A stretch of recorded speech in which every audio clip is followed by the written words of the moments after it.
بسم اللہ الرحمن الرحیم۔ یاد رفتگان، میرے پیارے دادا جان مرزا عبدالحق صاحب۔ مضمون مہرین سعید صاحبہ۔ دادا جان کی وفات کو 16 برس بیت چکے ہیں، لیکن بہت ہی کم دن ایسے ہوں گے جس میں نے اپنے پیارے دادا جان کے متعلق نہ سوچا ہو۔ ان کا اٹھنا بیٹھنا، ان کی نمازیں، ان کا کھانا پینا، لوگوں سے میل جول، قرآن سے عشق، احمدیت اور مسیح موعود سے عشق، ان کی وقت کی پابندی، غرض کوئی نہ کوئی بات ان کے روزمرہ کے معمول کی ذہن میں گھوم جاتی ہے، اور دل تو یہی چاہتا ہے کہ ان جیسی خصوصیات ہمارے اندر بھی پیدا ہوں۔ آمین ثم آمین۔ جب سے ہوش سنبھالا ہے تب سے ہمارے پیارے دادا جان عصر کی نماز کے بعد ہمارے گھر تشریف لاتے اور مغرب کی نماز تک ہمارے ساتھ، یعنی مرزا سعید احمد صاحب بما فیملی، وقت گزارتے تھے۔ دادا جان کے گھر آتے ہی ہم سارے بچے ان کے ارد گرد اکٹھے ہو جاتے اور اونچی آواز میں سلام کرتے اور حال پوچھتے۔ وہ ہمیں دیکھ کر بہت ہی خوش ہوتے تھے۔ مجھے یاد نہیں کہ ہم بچے گھر میں ہوں اور دادا جان کے پاس نہ بیٹھنے کا بہانہ کیا ہو، حتیٰ کہ سالانہ امتحان میں بھی دادا جان کے پاس ضرور بیٹھتے تھے۔ آج سوچتی ہوں تو اس میں سارا کمال ہمارے والدین، خاص طور پر میری والدہ مرحومہ کا تھا، جنہوں نے اپنے بزرگوں کی اہمیت اور عزت ہمیشہ مقدم رکھوائی۔ آپ کے اندر غرور اور تکبر نام کو نہ تھا، بلکہ عاجزی کوٹ کوٹ کر بھری تھی۔ آپ حضرت مسیح موعود علیہ السلام کا یہ شعر بار بار پڑھتے تھے: میں تو مر کر خاک ہوتا گر نہ ہوتا تیرا لطف، پھر خدا جانے کہاں یہ پھینک دی جاتی غبار۔ اسی طرح آپ میر تقی میر کے اشعار بھی بار بار دہراتے تھے: کل پاؤں ایک کاسائے سر پر جو آ گیا، یکسر وہ استخواں شکستوں سے چور تھا، کہنے لگا کہ دیکھ کے چل راہ بے خبر، میں بھی کبھو کسو کا سر پرغرور تھا۔ آپ اپنے بچپن کی بہت سی باتوں کا ذکر کرتے تھے۔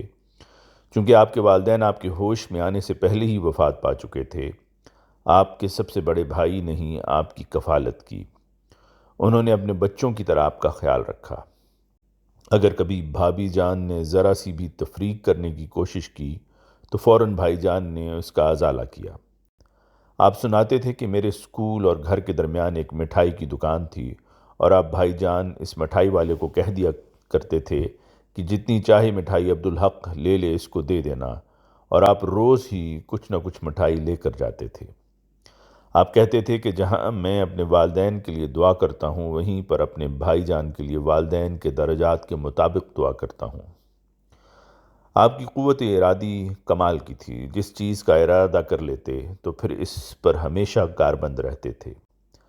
آپ سناتے تھے کہ مجھے سینما کا بہت شوق تھا، مگر جب بی اے میں تھے تو ارادہ کیا کہ اب کبھی بھی سینما نہیں دیکھوں گا، تو جس سڑک پر سینما تھا اس سڑک پر جانا چھوڑ دیا۔ اسی طرح ارادہ کیا کہ غیر عورت کو جان بوجھ کر نہیں دیکھوں گا، اور جس کسی رسالے میں عورتوں کی تصویریں ہوتیں تو وہ صفحے ہی پھاڑ دیتے تھے۔ کہتے تھے کہ میں نے بھرپور جوانی میں تقوی سے کام لیا اور خدا تعالیٰ نے مجھے انتہائی خوبصورت 2 بیویاں عطا کیں۔ سن 1925-1926 میں آپ نے گرداسپور میں لاء پریکٹس شروع کی، اور آپ نے ہر ویکینڈ قادیان گزارنے کا تہیہ کیا، اور اس پر ایسے کاربند رہے کہ 1947 تک شاذ ہی 2 یا 3 دفعہ اس میں ناغہ آیا ہو کہ آپ اپنے پیارے آقا حضرت خلیفۃ المسیح الثانی رضی اللہ عنہ کی صحبت میں قادیان تشریف نہ لے گئے ہوں۔ آپ نے خلیفۃ المسیح کی محبت میں اپنے آپ کو مکمل طور پر ڈھال لیا تھا۔ اپنی ظاہری حالت بھی خلیفۃ المسیح جیسی کر لی تھی۔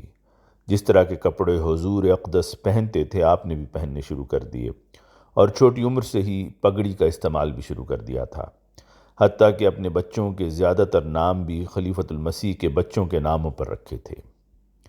آپ کی صحت قابل رشک تھی۔ آپ کی خوراک تھوڑی ہوتی تھی مگر آرگینک ہوتی تھی۔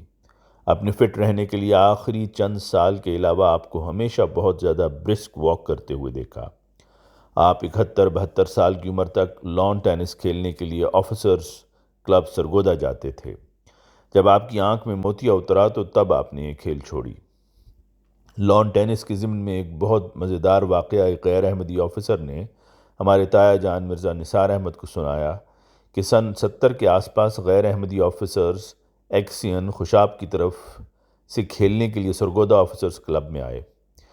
اس نے مرزا صاحب کو دیکھا تو اس نے دل میں سوچا کہ ان کو تو میں بہت آسانی سے ہرا سکتا ہوں، کیونکہ دادا جان دبلے پتلے اور چھوٹے قد کے مالک تھے۔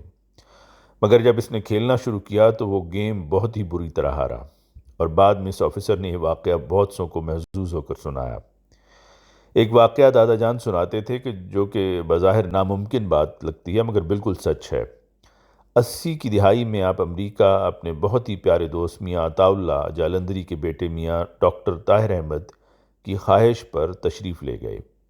وہاں پر آپ کی آنتوں میں سوزش ہوئی تو ایک چھوٹا سا آپریشن آپ کا کیا گیا اور چند دن آپ کو ہسپتال میں رہنا پڑا۔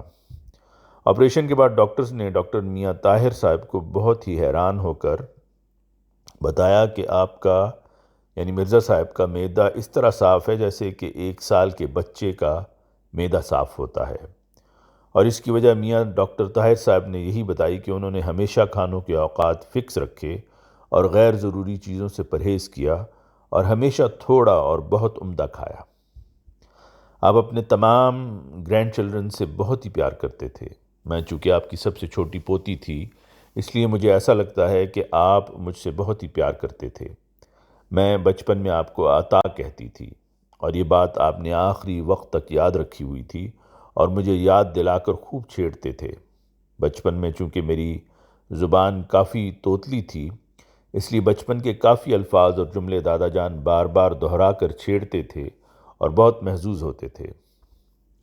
ایک دفعہ کسی جگہ پر میرے کچھ پیسے پھنسے ہوئے تھے۔ میں نے دادا جان کو دعا کے لیے کہا تو آپ نے کہا کہ میں دعا کروں گا، مگر آپ نے ساتھ ہی یہ جملہ بولا کہ 2 رکعت نماز کی اہمیت اس 2 جہاں سے بھی زیادہ ہے، چاہے کروڑوں روپے کا نقصان ہو جائے، مگر 2 رکعت نماز ضائع نہیں ہونی چاہیے۔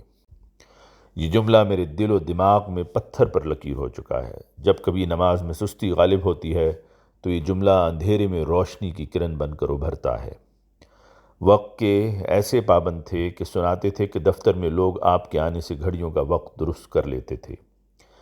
اسی طرح جب آپ جمعہ پڑھانے سرگودا کی بڑی مسجد تشریف لے جاتے تو گھر سے نکلنے کا وقت 1 بجے مقرر تھا۔ جس کسی نے بھی آپ کی گاڑی میں جانے کی بکنگ کروائی ہوتی تھی تو وہ بندہ جس میں آپ کے اپنے خاندان کے افراد ہی شامل تھے 1 منٹ بھی لیٹ نہیں ہو سکتا تھا، کیونکہ دادا جان پورے 1 بجے جمعہ کے لیے روانہ ہو جاتے تھے۔ جب آپ 1948 میں گرداسپور سے Sargodha 6 old civil lines shift ہوئے تو آپ کو ایک ہندو راجا کی حویلی ملحقہ 30/35 کنال 30 یا 35 کنال زمین الاٹ ہوئی۔ یہ حویلی مکمل طور پر ساز و سامان سے بھری ہوئی تھی، مگر دادا جان نے اس میں موجود سامان حکومت وقت کو یہ کہہ کر واپس کر دیا کہ صرف حویلی الاٹ ہوئی ہے، اس کا سامان نہیں۔ جب آپ Sargodha 6 old civil lines shift ہوئے تو اس کے 5-6 ماہ بعد اچانک حضرت خلیفۃ المسیح الثانی رضی اللہ عنہ سرگودا تشریف لائے اور دوپہر کا کھانا دادا جان کے ہمراہ زمین پر بیٹھ کر کھایا، اور باتوں باتوں میں نواب ملک خضر حیات ٹیوانا گورنر پنجاب کی کوٹھی کا ذکر ہوا جو کہ بالکل پاس تھی اور تمام علاقہ اس کے نام پر پہچانا جاتا تھا۔ حضرت خلیفۃ المسیح الثانی رضی اللہ عنہ نے فرمایا، جس کا خلاصہ یہ ہے کہ ایک دن نواب ملک خضر حیات ٹیوانا کا نام و نشان بھی نہ ہوگا اور یہ علاقہ مرزا صاحب یعنی مرزا عبدالحق صاحب کے نام سے پہچانا جائے گا۔ دادا جان سناتے تھے کہ جب میں 40 سال کا ہوا تو مجھے یہ فکر دامنگیر ہوئی کہ بڑھاپے میں میری آمدن کا کیا ذریعہ ہوگا، کیونکہ آپ نے ساری عمر کوئی سیونگ نہیں کی۔ آپ نے خدا تعالیٰ سے اتنی دعا کی کہ آپ کہتے تھے کہ دیکھو آج میری عمر 100 سال سے اوپر ہو گئی ہے، مگر آج تک میں نے اپنے ایک بھی بچے سے 1 پیسہ تک نہیں مانگا، بلکہ ضرورت پڑنے پر میں نے ہی ان کی مدد کی ہے۔ اس طرح خدا تعالیٰ نے ہمیشہ ہی غیب سے آپ پر رزق کے دروازے کھولے ہوئے تھے۔ خدا تعالیٰ فرماتا ہے کہ جو لوگ متقی ہوتے ہیں ان کا رعب لوگوں کے دلوں پر طاری کر دیتا ہے۔ یہی حال دادا جان کا تھا کہ بظاہر آپ روکتے ٹوکتے نہ تھے، مگر آپ کی شخصیت اس قدر رعب دار تھی کہ میں نے آخری عمر تک ان کے اپنے بچوں کو آپ سے نظر ملا کر بات کرتے نہیں دیکھا، بلکہ نظریں جھکائے جی ابا جان کے الفاظ آج بھی میرے کانوں میں گونجتے ہیں۔ یہی حال آپ کے ملنے والوں کا بھی تھا کہ آپ سے بحث و مباحثہ تو بہت دور کی بات، اونچی آواز میں بات کرتے ہوئے بھی نہیں دیکھا۔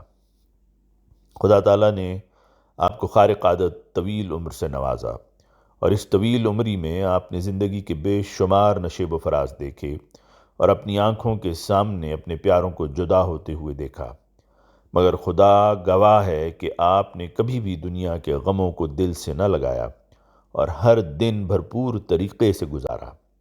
ہمیشہ ہی حشاش بشاش اور مسکراتے ہوئے ملتے۔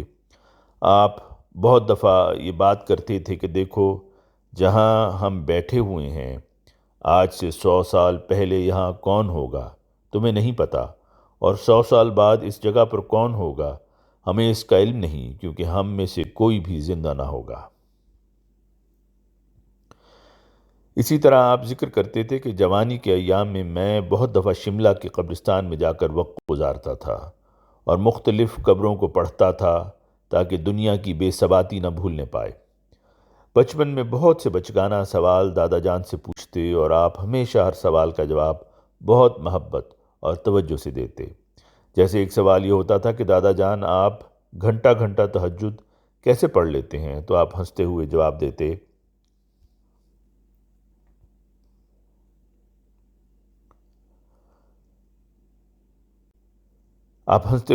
دیتے، کہ بیٹا گھنٹہ تو سورہ فاتحہ پڑھتے ہوئے گزر جاتا ہے اور پتہ بھی نہیں چلتا۔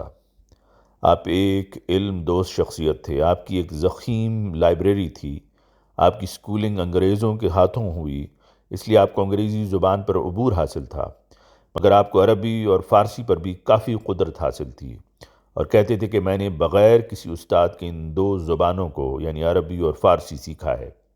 عربی چونکہ قرآن کی زبان ہے، اور فارسی اس لیے کہ حضرت مسیح موعود علیہ السلام کا بہت سا لٹریچر فارسی زبان میں ہے۔